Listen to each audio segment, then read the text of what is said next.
É que sim. Boa noite. Boa noite. Bom, então vamos dar um início, né, a mais uma aula aqui do nosso curso. Hoje nós vamos falar sobre um dos princípios que é, assim, bem central, digamos assim, né, dentro da doutrina espírita, que é justamente o princípio relativo à evolução. Porque nós sabemos, né, gente, mesmo com o pouco conhecimento que nós temos das leis divinas ou da própria doutrina espírita, porque nós todos ainda somos muito iniciantes, mas nós sabemos que tudo evolui no universo, não é isso? Então nós evoluímos, as espécies evoluem, os planetas evoluem, então a evolução é um princípio que conecta de alguma forma todos os demais. Isso é muito bonito de ser percebido, porque se a gente pega, por exemplo, os dois primeiros princípios, não é isso? Que foram Deus e Jesus, a gente pega Jesus, Jesus espírito puro, ele evoluiu para se tornar um espírito desta grandeza. Então, ele esteve no lugar onde hoje nós estivemos, né? Não sei se vocês já pararam para pensar isso. Claro que aí guardadas as individualidades, né? Guardada a história deste espírito, que obviamente não nos compete saber. É só um raciocínio geral. O que nós estamos querendo dizer é que todos nós atingiremos este mesmo patamar de espíritos evoluídos, de espíritos puros. E isso é absolutamente consolador para todos nós, tá? Então, quando a gente fala nesse assunto, evolução, a gente pensa primeiro neste ponto que nós levantamos. Quer dizer, em primeiro lugar, qual é o grau evolutivo, não é isso? E aí, quando nós falamos de grau evolutivo, nós nos referimos tanto aos planetas, aos orbes em geral, e eu não vou me focar tanto nisso, porque nós teremos uma aula para falar exatamente sobre a questão da pluralidade dos mundos habitados, não é isso? Então, nós teremos oportunidade de falar melhor sobre a configuração desses orbes, ou a configuração desses mundos, mas nós sabemos que os mundos evoluem. Então, a Terra, por exemplo, saiu da condição de mundo primitivo até chegar à condição em que nós estamos hoje, não é isso? Que é mundo de provas e expiações, estamos passando por um período da chamada transição planetária já há algum tempo, para que alcemos voo e nos tornemos mundo de regeneração, e depois nós ainda temos mais duas categorias de orbes, no sentido evolutivo. Então, quer dizer, nós ainda temos bastante tempo, não é isso? Para evoluir. Isso enquanto planeta, propriamente dito. Agora, cada um de nós, enquanto espírito, enquanto individualidade, nós também temos o nosso grau evolutivo. Então, nós estamos aqui hoje, mas cada um de nós está num grauzinho diferente do outro. E, racionalmente, nós não sabemos isso, não é verdade? E nem tem por que a gente se preocupar estricto senso com isso. Nós temos que nos preocupar sempre com a palavra evolução no sentido do ir para frente, do ir para adiante, não exatamente com o grau em que nós estamos, não é isso? Porque cada um de nós tem uma história, cada um de nós tem uma experiência de vida, cada um de nós reencarnou com um determinado planejamento. Então, quer dizer, os posicionamentos são muito distintos, ainda que todos nós tenhamos sido criados iguais. Nós vamos ver daqui a pouco a questão de número 115, que é a questão de O Livro dos Espíritos, que nos fala exatamente sobre isso, sobre esse princípio de igualdade, digamos assim, que rege o início do nosso processo evolutivo, tá? Aí, nós, enquanto espíritos. Então, eu vou dividir a minha fala justamente em dois momentos. Primeiro, nós vamos pensar um pouquinho na evolução do nosso próprio planeta, como que ela aconteceu, tá? Em termos gerais, em termos mais introdutórios. E, num segundo momento, nós vamos falar sobre a evolução de cada um de nós enquanto espíritos. Nós falamos bem rapidamente sobre isso na aula sobre espírito, e hoje nós vamos tentar trazer algumas outras informações a mais. Então, seja como for, nós poderíamos dizer que o princípio básico da evolução, ele se resume nesta frase que nós colocamos aí. Tudo está em constante evolução no universo. Então, nós observamos que essa lei de Deus, ela é maravilhosa aos nossos corações. Ela é absolutamente perfeita, porque Deus não permite que nós sejamos tal como um caranguejo, ou seja, que a gente volte para trás. Tudo aquilo que nós vamos conquistando, que nós vamos amealhando, tanto um planeta propriamente dito, quanto cada um de nós, aquilo fica registrado, fica guardado para nós. É arsenal, é tesouro evolutivo a bem de nós mesmos e a bem do progresso da nossa própria sociedade, do nosso próprio orbe, além, é claro, do nosso próprio progresso, tá bom? Então, isso é uma maravilha de ser percebido por nós, porque tudo está em constante evolução, em constante expansão, mesmo naquelas situações, muitas vezes, que nos pareçam somente tropeços, mesmo naqueles momentos em que tudo possa parecer ruir à nossa volta, ou que a gente guarde uma sensação, isso é muito importante ser colocado, porque às vezes em alguns momentos da nossa vida a gente guarda essa sensação de que nós regredimos. Às vezes a gente tem uma reação numa determinada situação, por exemplo, e a gente intuitivamente aciona esse sentimento. Mas nós sabemos que não, na verdade, um conhecimento ou agir de forma diferenciada naquela situação é algo que nós ainda não consolidamos na nossa intimidade. Então, não é que a gente regrediu, é porque aquilo ainda não está consolidado, aquilo está em vias de se consolidar. Vejam, gente, que é muito mais consolador a gente pensar desta forma, tá? Do que a gente pensar que a gente regrediu, do que a gente ficar nesse sentimento de autocobrança, não é isso? Porque esse sentimento de culpa, de autocobrança, são esses sentimentos, muitas vezes, que estes sim possibilitam que a gente fique estagnado.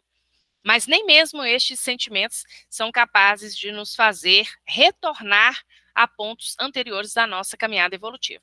Então, a evolução ela é um processo inexorável para os seres, ou seja, ela é algo que, independentemente, a gente querendo ou não querendo, nós estamos evoluindo, tá bom?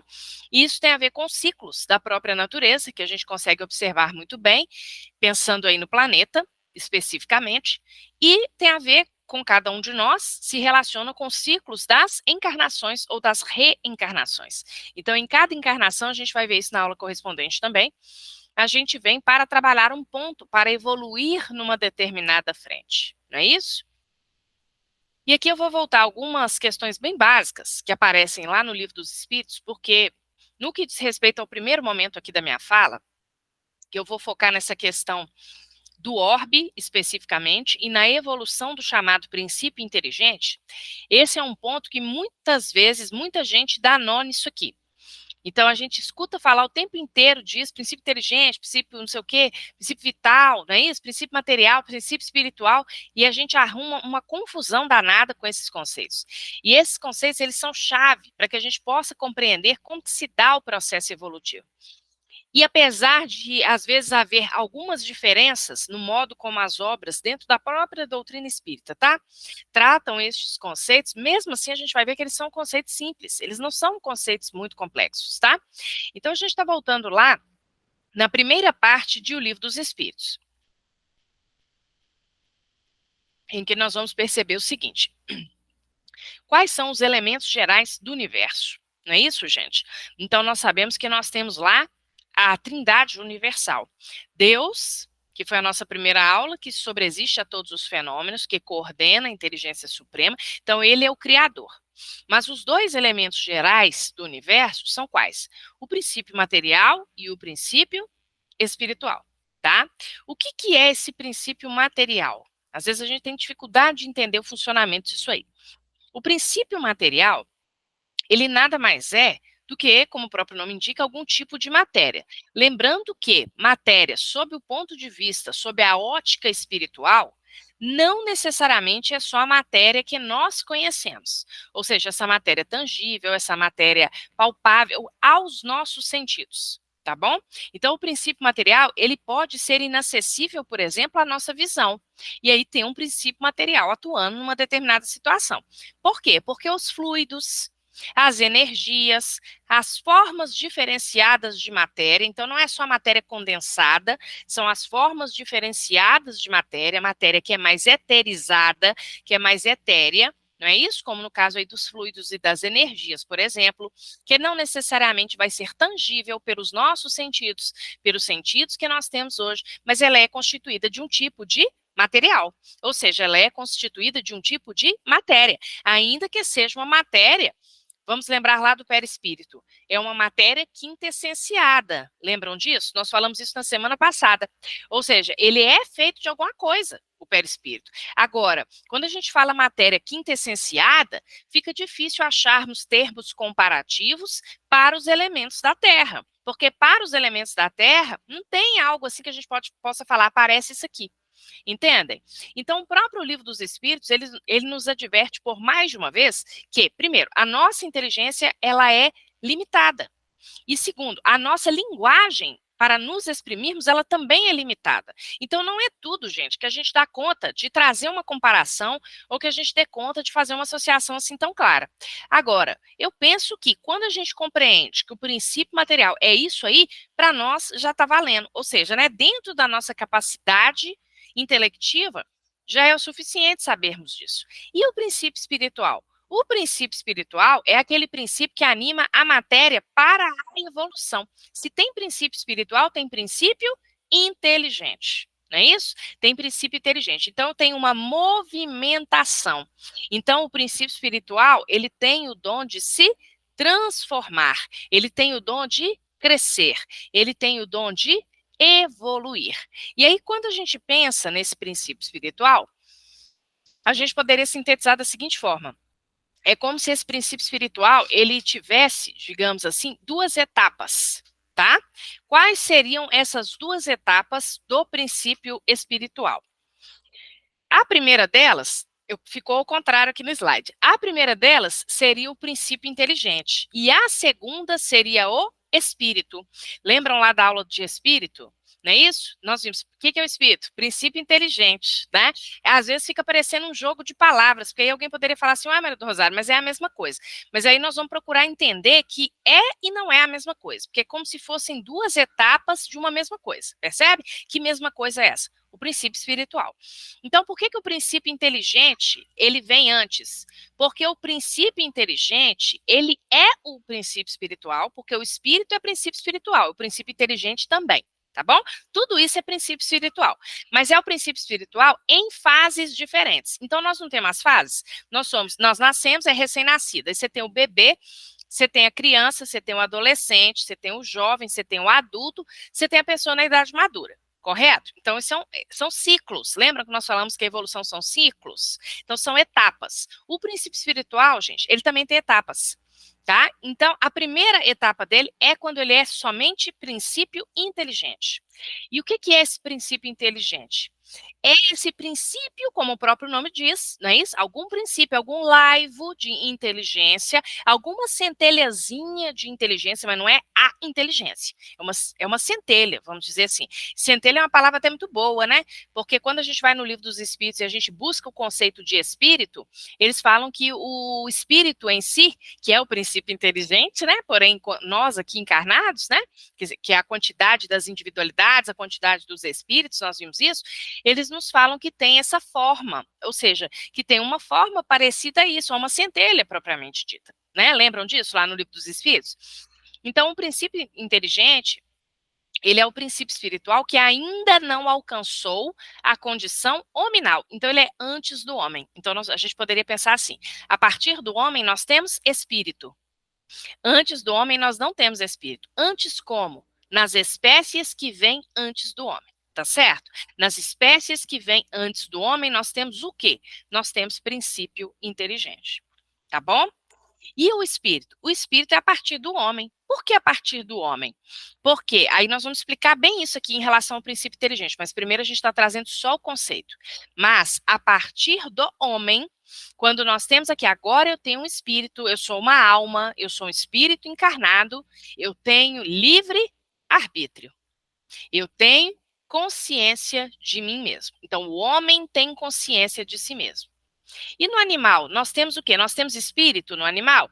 Não nesse sentido. Mas nós temos princípio inteligente. E na planta? Princípio inteligente. E no mineral, no reino mineral? Princípio inteligente. É o princípio, é o laivo. Aí vocês me perguntam assim, mas e no reino mineral? Mas como que pode existir princípio inteligente no reino mineral? Você tem lá as moléculas que se aglutinam, não tem? As moléculas que se organizam e que se reorganizam continuamente para formar algum objeto, por exemplo, para formar, por exemplo, uma pedra. Objeto não é uma boa palavra. Para formar um mineral mesmo, para formar, por exemplo, uma pedra. Não é isso? Essa aproximação entre essas moléculas, essa atração entre as moléculas, ela é um princípio inteligente. Entendem? E essa mesma atração entre as moléculas nós vamos ter em quem? No homem.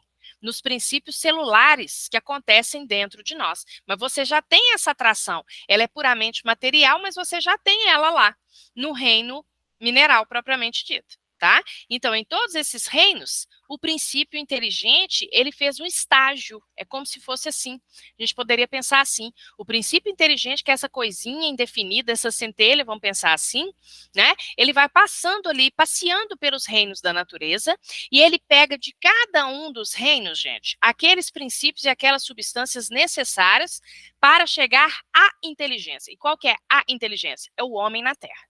Tá? Aí sim, que é quando, como nós vimos no slide anterior, a gente passa a ter o quê?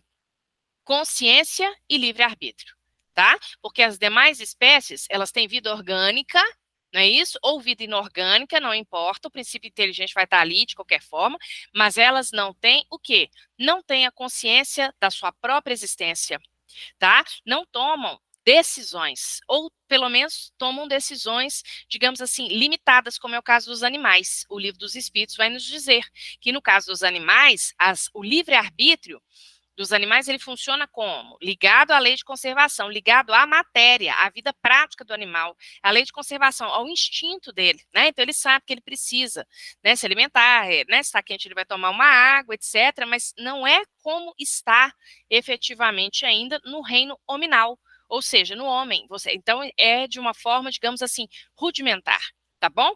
Então o princípio inteligente ele vai passando. Isso leva quanto tempo? Bilhões de anos, tá? Nós vamos ver que lá no livro Caminho da Luz, o Emmanuel, ele fala que Jesus, como co-criador em plano maior, com a equipe de co-criadores em plano menor, fez do planeta Terra, fez do nosso orbe, não é isso? Nos seus primeiros tempos, um verdadeiro laboratório de experiências. Tá? Então foram sendo feitas essas experiências. E aí o princípio inteligente está ali. Então ele passa ali pelo reino mineral, não é isso? Isso é um comentário de Kardec, uma das questões do Livro dos Espíritos, que ele continua no próximo slide, tá bom? Então, ele vai recolhendo esses elementos. Nós temos ali a matéria inerte no reino mineral, em que há essa atração que eu mencionei, a atração pelas moléculas, por exemplo, em que você tem uma força, digamos assim, mecânica que atua naquele tipo de matéria, tá bom? Nós temos uma outra matéria inerte, né, digamos assim, que é a do reino vegetal, mas no reino vegetal nós já temos uma vitalidade, não é só uma força mecânica, porque no reino vegetal nós temos, por exemplo, as sensações, tá bom? Mas a planta tem consciência de si mesma? Não tem. A planta pensa? Ela não pensa. Ela tem livre-arbítrio? Não, tá? E no reino animal?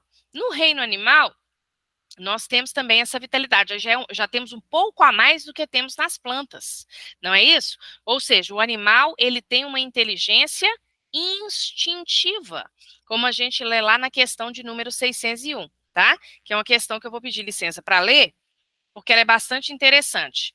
Porque muitos de nós, né, temos pets, temos bichinhos, e a gente sempre fica se indagando várias questões sobre os animais. Isso está no capítulo 11, tá, gente? Da segunda parte de O Livro dos Espíritos, é o capítulo intitulado Os Três Reinos.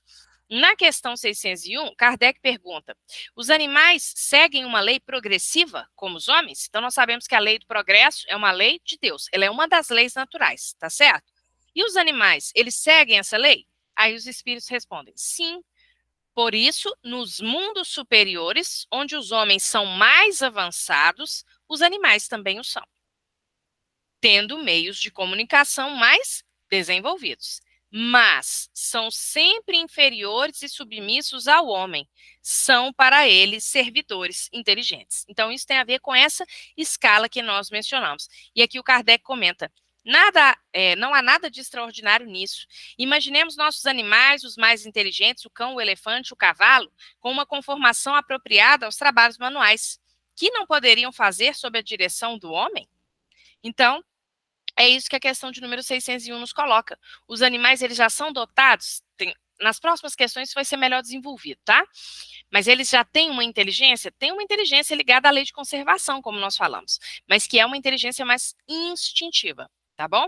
E aí sim, aquele esquema que nós esboçamos, ele faz parte de um comentário do próprio Kardec, algumas questões antes a esta que nós lemos, que é a questão de número 585, quando ele comenta o seguinte: o homem, tendo tudo o que há nas plantas e nos animais, domina todas as outras classes por uma inteligência especial, sem limites fixados, que lhe dá a consciência de seu futuro, a percepção das coisas extramateriais e o conhecimento de Deus. Muito interessante esse apontamento que o Kardec faz aqui. Porque quando nós temos o livre-arbítrio e nós temos a consciência de nós mesmos, concomitantemente, nós temos o conhecimento de Deus. Então, isso nos diferencia das outras espécies. Gente, muita atenção aqui. Tá? Nos diferencia não no sentido de nos tornarmos melhores, mas no sentido de nos tornarmos mais responsáveis, tá? Então, nós somos responsáveis pela natureza, nós somos responsáveis pelo clima, né? Hoje, aqui em Belo Horizonte, nós sabemos, nós tivemos o dia mais quente da história, não é isso? Por que será que vem acontecendo tantas alterações climáticas, não é isso? Nós acabamos de entrar na primavera, nós nem chegamos no verão ainda. Eu estava comentando com uma colega pouco antes de entrar aqui na sala que a escola onde eu trabalho soltou um comunicado pedindo aos professores que nos próximos 2 dias, devido à previsão da manutenção dessa onda de calor, tá? Soltou um comunicado solicitando que os professores deem atividades remotas, tá? Para evitar que as pessoas fiquem passando mal na escola, aquela coisa toda. Então, uma medida, digamos assim, de saúde, uma medida sanitária. Então, quando a gente pensa no planeta, a gente pensa na vegetação, nos inúmeros desmatamentos, não é isso? Nos problemas inúmeros ligados à questão aí da natureza, tá? Das espécies animais, dos inúmeros flagelos que as espécies animais sofrem, não é isso? Hoje o comércio, por exemplo, comércio de carne, é o que fazem muitas vezes com os animais, né, para extirpar ao máximo, para que eles possam crescer e se desenvolver rapidamente para virar alimento na nossa mesa, muitas vezes é uma crueldade muito grande. O homem atingiu um ponto dentro do processo evolutivo que ele não pode alegar mais que faz essas coisas com os animais por necessidade, não. Ele faz muitas vezes por crueldade mesmo, porque hoje já existem muitos outros mecanismos, até em termos de alimentação também existem outros substitutivos, ou mesmo que não existam, porque muitos de nós comemos carne, ok, não é isso? Mas para a gente pelo menos tentar observar assim, os excessos, não é isso? Uma diminuição para que a natureza ela acompanhe o quê? O seu próprio ritmo. E não para que a gente, ser humano, tenha que ditar o ritmo da natureza, percebem? A coisa está invertida. Aí vem essas calamidades. Então, essas questões, elas chamam a atenção para a gente para o aspecto da responsabilidade. Então, nós somos responsáveis, sim, pelas plantas, pelos animais, pelo cuidado do nosso orbe, que, como nós sabemos, né, a nossa casa, é o instrumento que nós temos, são os 2 instrumentos que nós temos, o nosso corpo físico e o nosso orbe. Seguindo aqui dentro dessa ideia da evolução, aí nós vamos ter as contribuições que a ciência da Terra nos traz e as contribuições que a doutrina espírita nos traz, tá bom? Dentro das contribuições da Terra, da ciência da Terra, muitos experimentos, muitas pesquisas, principalmente pesquisas de caráter arqueológico, não é isso? Muitas teorias também foram concebidas para explicar o processo da evolução das espécies. E, grossíssimo modo, a gente poderia dizer, como é preconizado por algumas dessas teorias, que as mutações que ocorrem nas espécies e que lhes possibilitam um processo de evolução maior, por assim dizer, dizem respeito a alterações genéticas por elementos externos. Então, algumas teorias falam sobre isso. Então, por exemplo, as radiações, os raios ultravioleta, outros raios, não é isso? Tudo isso interferiria nesse processo evolutivo, tá? Outras teorias mencionam também radiações ou tipos de radiação diferentes existentes no próprio solo do nosso planeta, tá? Então, esse mesmo tipo de radiação também teria interferido. Nós temos aí 2 teorias que aparecem, principalmente a de Darwin, né, que chama bastante atenção, porque o Livro dos Espíritos ele é publicado em 1857, primeira edição. E o Darwin, ele publica o livro dele, né, a Teoria das Espécies, acho que é esse o nome, esqueci, mas acho que é uma coisa assim. Ele publica a obra mestra dele em 1859. tá? 2 anos depois de O Livro dos Espíritos. Inclusive, há alguns textos do próprio Kardec, muito interessante isso, o diálogo da doutrina espírita com a ciência também, né? Porque um ajuda a contribuir com o outro. A ciência da Terra ajuda a contribuir, pode ajudar, pelo menos a essa época ajudava, e vice-versa, porque o Kardec ele tem alguns textos na Revista Espírita em que a gente vê algumas modificações, ele propondo algumas modificações a partir das próprias teorias do Darwin. Então, essa ideia que a gente menciona muito também, de que a doutrina espírita ela é progressiva, ela é racional, ela é analítica. Então, o Kardec ele se debruçou sobre esses dados para né, questionar e rever algumas questões, alguns apontamentos que constavam no próprio Livro dos Espíritos, tá? Agora, dois, digamos assim, estudiosos, grandes estudiosos dessa evolução das espécies se destacam. Um é o Darwin, como nós falamos, o Charles Darwin. Para o Darwin, havia uma evolução contínua das espécies. E um outro é que se chama Hugo de Vries. O Hugo de Vries, ele tinha uma teoria que era a ideia da evolução em pequenos saltos, digamos assim, né? Seja como for, é claro que ambas as teorias trouxeram contribuições, tá? Para que a ciência da Terra começasse a refletir um pouco melhor sobre como que se deu esse processo da evolução, tanto das espécies quanto a chegada do homem aqui na Terra. Agora, o que a ciência da Terra não dá conta, gente, de contemplar, tá bom? Diz respeito ao aspecto espiritual da questão. Porque o que acontece? É o que o André Luiz, lá no livro Evolução em Dois Mundos, chama, e tem essa seção lá, para quem quiser ler depois, o que o André Luiz chama de elos desconhecidos da evolução. O que é isso? O que seriam esses elos desconhecidos da evolução? Tá? Então, tem algumas lacunas quando você tem a evolução de uma espécie, a ciência vai estudando a evolução de uma espécie e, de repente, parece que deu um desses saltinhos que o Hugo de Vries fala. Não é isso? Então, uma espécie ela tinha uma determinada característica, passam-se, sei lá, centenas de anos e ela tem uma outra característica. Mas como que aconteceu isso? Aí não encontram-se fósseis, não encontram-se vestígios arqueológicos, sabe-se que evoluiu, que era assim porque isso tinha um vestígio, que virou assado porque também tem um vestígio, mas como que virou uma coisa na outra não se sabe. Por que isso? Porque essas lacunas na ciência da Terra. Aí muita gente fala assim, porque se perdeu com o tempo. Não exatamente. O que o André Luiz ele vai nos colocar no livro Evolução em Dois Mundos é que no mundo espiritual, as chamadas protoformas também se modificam. O que eu estou chamando de protoforma? O animal e a planta, eles não têm perispírito, eles têm uma protoforma, tá? E nós, antes de nos tornarmos seres humanos, não é isso? Quando éramos ali, estávamos estagiando para nos tornarmos seres humanos ainda, nós também tínhamos uma protoforma humana. E aí o que acontece? Quando nós estamos na erraticidade, o DNA, digamos assim, ele pode ser modificado. E aí essas pequenas modificações que vão acontecendo no plano espiritual, elas também impulsionam o processo evolutivo. Então percebam, a evolução das espécies e a evolução humana, aí pensando na evolução humana, Homo sapiens, tá bom? Não é de cada um de nós enquanto espírito. Essa evolução ela acontece em duas frentes. Percebem? Ela acontece aqui na imersão na Terra, enquanto estamos encarnados, tá bom? Mas ela acontece também no plano espiritual.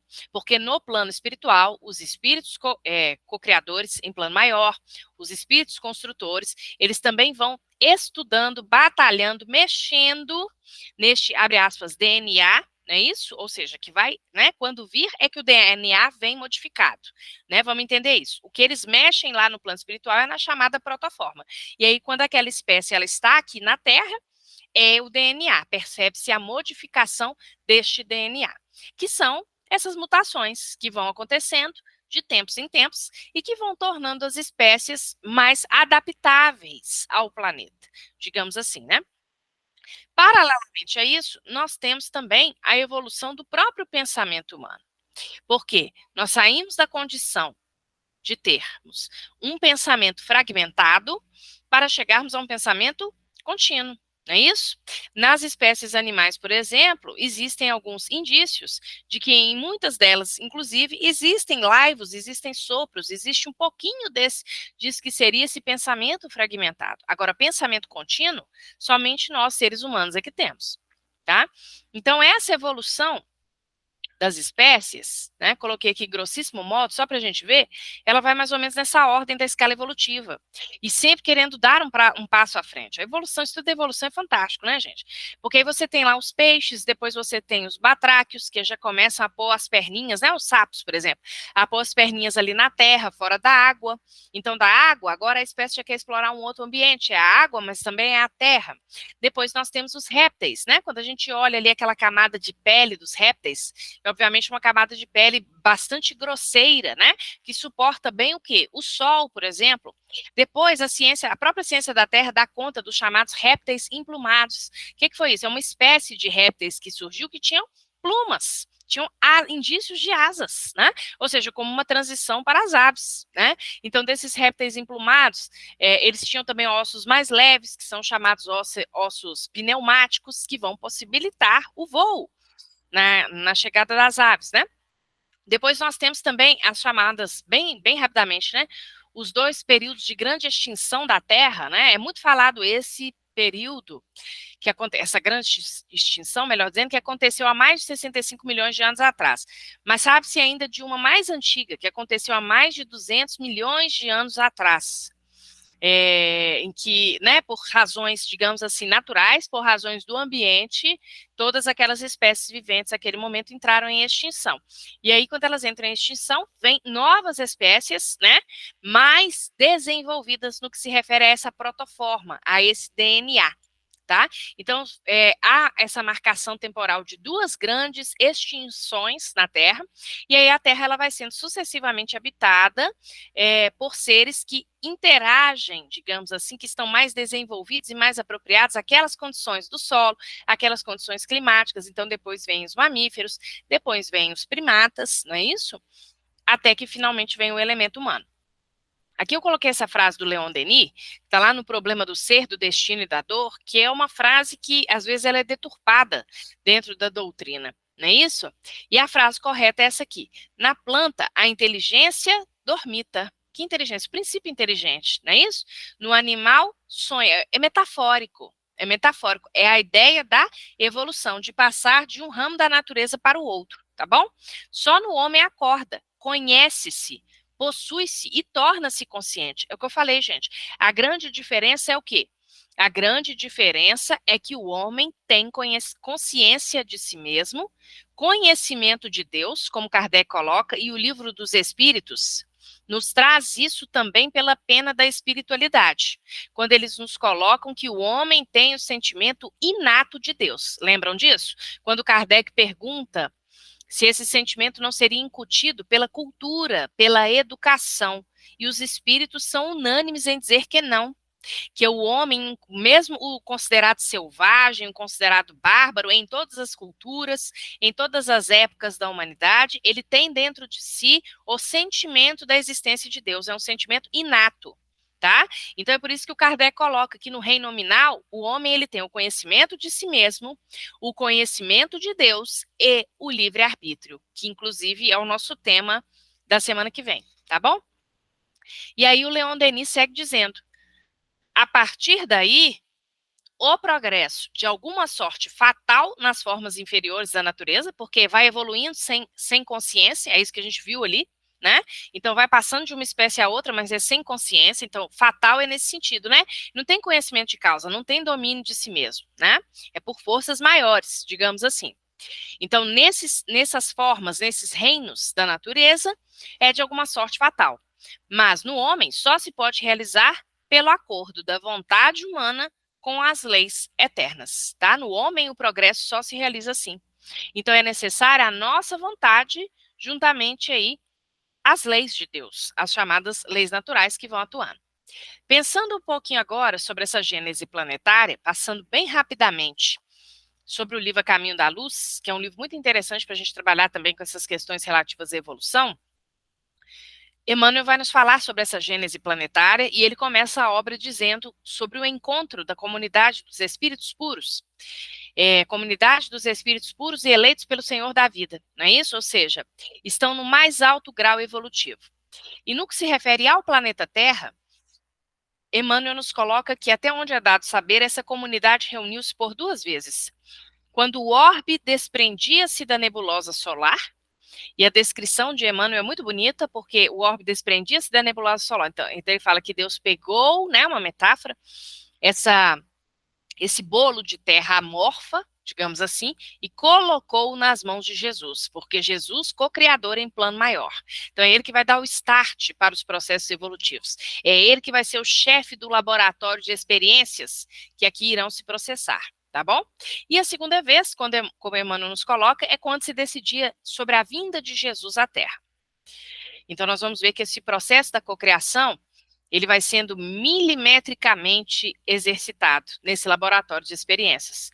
Então Jesus e a sua equipe, eles vão organizando os fenômenos físicos, a pressão atmosférica, que é uma pressão que concomitantemente vai se tornando mais adequada ao futuro homem, ou seja, a chegada do homem. Então, por exemplo, aí nós temos as camadas de ozônio, a camada de ozônio, não é isso? As usinas de ozônio, como nos diz Emmanuel. Depois nós temos a famosa massa gelatinosa, que Emmanuel nos coloca, que é o protoplasma, que a partir do protoplasma, protoplasma é como se fosse o germe, como se fosse a semente daquilo que lá na frente viria a ser o homem. É muito interessante isso, porque o Chico psicografa esse livro, que é o Caminho da Luz, em 1928, se não me engano. E aí, por volta de 1935, existem alguns cientistas russos que, naquele momento, falavam e tinham como teorias, tá? Para dentro dos processos evolutivos da Terra, uma das teorias, que era muito falada à época, era que havia uma gelatina que cobria os mares, uma gelatina que cobria o solo, a terra, mais ou menos isso, tá, gente? Falando bem grosseiramente.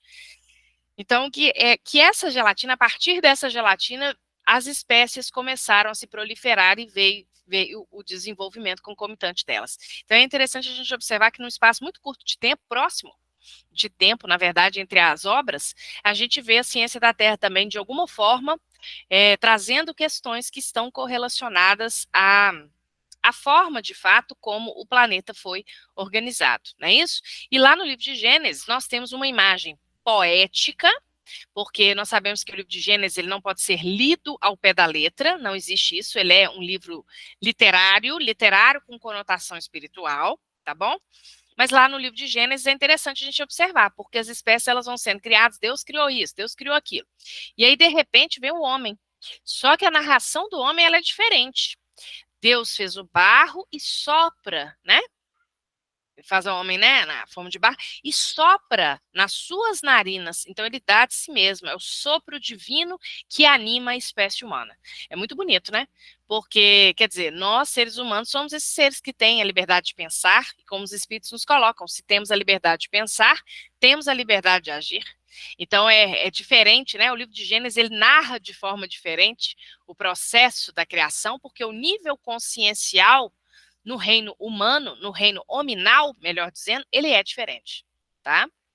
E aí, lá no A Caminho da Luz, o Emmanuel vai nos falar sobre os 4 grandes grupos, não é isso? Nós não vamos entrar muito em detalhes sobre isso aqui, mas nós sabemos que são as chamadas raças adâmicas, não é isso? Ou seja, aqueles 4 grandes agrupamentos que vieram lá da constelação do Cocheiro, né, de um orbe que ficava lá na constelação de Cocheiro, que era Capela, que aquela época passava por um processo semelhante ao que a Terra passa hoje. Então, nós temos emigrações em massa de espíritos que saem de um orbe mais evoluído para chegar a um orbe menos evoluído, a um mundo primitivo, que no caso era a Terra. Não é isso? Aqui já existiam 2 raças, tá? A raça amarela e a raça negra, usando a palavra raça aí porque é o termo que o Emmanuel usa no livro A Caminho da Luz, tá bom? A gente sabe que hoje a gente já não usa mais dessa forma. Mas seja como for, já existiam esses elementos autóctones aqui, tá? E esses elementos, eles vêm, né? Então nós temos lá o grupo dos áreas, aí tem as áreas, as regiões correspondentes em que cada um desses agrupamentos irá habitar, né? As fronteiras que para as quais eles irão se dirigir e assim sucessivamente. Nós temos a civilização do Egito, então só para a gente lembrar bem rapidinho disso. Nós temos o povo de Israel, nós temos as castas da Índia. E aí o processo evolutivo ele vai se dar. Nós temos, por exemplo, né, na China milenária também, né, abre aspas, a raça amarela, não é isso? Um grande projeto civilizador dentro do planeta. Emmanuel, ele enfatiza bastante isso. Então, com algumas figuras importantes, como Confúcio, Lao Tse, né? Então, nós temos projetos civilizadores que acontecem aí sempre dentro da ideia de serviço, ou seja, da ideia de uma plataforma de trabalho. E nesses momentos finais, nós gostaríamos de tomar o tema evolução, não mais pensando na evolução do princípio inteligente e na evolução dos orbes, mas pensando na evolução de cada um de nós, espíritos que somos, espíritos imortais que somos. Existem algumas questões em O Livro dos Espíritos que nos elucidam a este respeito. Então, na questão de número 114, por exemplo, o Kardec pergunta: os espíritos são bons ou maus por natureza? Ou são os mesmos espíritos que se melhoram? São os mesmos espíritos que se melhoram e, melhorando-se, passam de uma ordem inferior para outra, mais elevada, tá? Então, quer dizer, na questão de número 115, isso vai ser elucidado de uma forma bem clara, né? De uma forma bem clara. Nenhum de nós, né, é bom ou mal por natureza, no seu surgimento. Então, Deus não criou anjos, assim como Deus não criou demônios. São os processos evolutivos que nos conduzem a caminhos mais ou menos acertados, que nos conduzem a uma evolução que ela é mais rápida ou a uma evolução que ela é um pouco mais lenta, tá bom? E aí, na questão de número 115, muito conhecida nossa, dos espíritos, uns terão, é o complemento, uns terão sido criados bons e outros maus? Deus criou todos os espíritos simples e ignorantes, isto é, sem saber, sem nenhum conhecimento. A cada um deu determinada missão, com o fim de esclarecê-los e de os fazer chegar progressivamente à perfeição, que é o nosso objetivo, pelo conhecimento da verdade e para aproximá-los de si, porque à medida que nós evoluímos, nós chegamos um pouquinho mais próximos de Deus. Nesta perfeição é que eles encontram a pura e eterna felicidade. Passando pelas provas que Deus lhes impõe, os espíritos adquirem aquele conhecimento. Então, é isso que a gente falou lá no início, quando nós falamos do processo das reencarnações.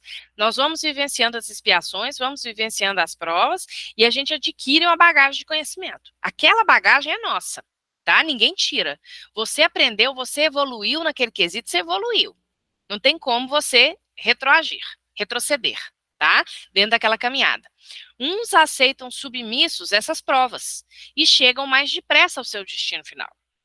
Então, gente, vejam que o processo evolutivo, os espíritos nos colocam, ele está muito ligado ao quê? A aceitação. Uns aceitam submissos essas provas. Obediência e resignação. No Evangelho segundo o Espiritismo tem uma instrução dos Espíritos que nos fala sobre isso. Obediência é o consentimento da razão. Resignação é o consentimento do coração. Tá? Então, isso é bem importante para ser observado por nós. Por que é que a gente é tão retardatário no nosso processo evolutivo? Porque, muito possivelmente, nós somos muito desobedientes, muito pouco resignados, ou seja, muito refratários às leis divinas, porque aqueles que não são refratários, eles evoluem mais depressa, tá bom? Então, olha lá, uns aceitam submissos essas provas e chegam mais depressa, outros só as suportam murmurando, e assim, por sua culpa, permanecem afastados da perfeição e da prometida felicidade. E aqui eu vou abrir um rapidíssimo parênteses. Como é difícil parar de murmurar, não é isso? Como é difícil nós suportarmos os desafios e as provas que a vida nos coloca em silêncio, abaixando efetivamente a cabeça e muito mais do que isso, às vezes até agradecendo a Deus, porque nós sabemos que aquilo irá se converter em uma oportunidade de crescimento para nós. Quantas vezes nós damos conta de fazer isso, né, gente? Na questão de 117, a gente já está chegando aqui ao finalzinho, tá bom? Para abrir para as perguntas, o Kardec pergunta, vejam que uma questão vai completando o sentido da outra. Depende dos espíritos o progredirem mais ou menos rapidamente para a perfeição? Certamente. Eles a alcançam mais ou menos rápido, conforme o desejo que tem de alcançá-la e a submissão. Os espíritos reiteram o ponto que estava lá na questão 115. E a submissão que testemunham a vontade de Deus. Uma criança dócil não se instrui mais depressa do que outra recalcitrante? Ou seja, o que é que com muita constância, ou seja, muito constantemente, nós temos sido, gente, crianças recalcitrantes, não é isso? E na questão de 118, que foi a última que nós selecionamos, que apesar de nós sermos muito recalcitrantes, a questão de número 118, como a gente trouxe lá no inicinho, ela traz um alento muito grande aos nossos corações, não é isso? Podem os espíritos degenerar? Não. À medida que avançam, compreendem o que os distanciava da perfeição. Concluindo uma prova, o espírito fica com a ciência que daí lhe veio e não a esquece. Pode permanecer estacionário, mas não retrograda. Ou seja, ele pode permanecer, digamos assim, estacionário mesmo, parado num determinado ponto da evolução. Mas retroceder, andar para trás, ele não anda. Então, isso é absolutamente consolador para nós. E na semana que vem a gente vai ver que isso tem uma conexão muito grande com as questões relativas ao nosso livre-arbítrio. Não é isso? Porque quando nós vamos aprendendo e maturando o nosso livre-arbítrio, ou seja, quando a gente progressivamente vai tendo esse conhecimento de como bem utilizá-lo, a gente já consegue observar que aí sim a nossa evolução também começa a andar um pouquinho mais depressa, digamos assim, né? Então, nós agradecemos aí a atenção, a paciência de todos, vamos parando e vamos abrindo para as perguntas, tá bom?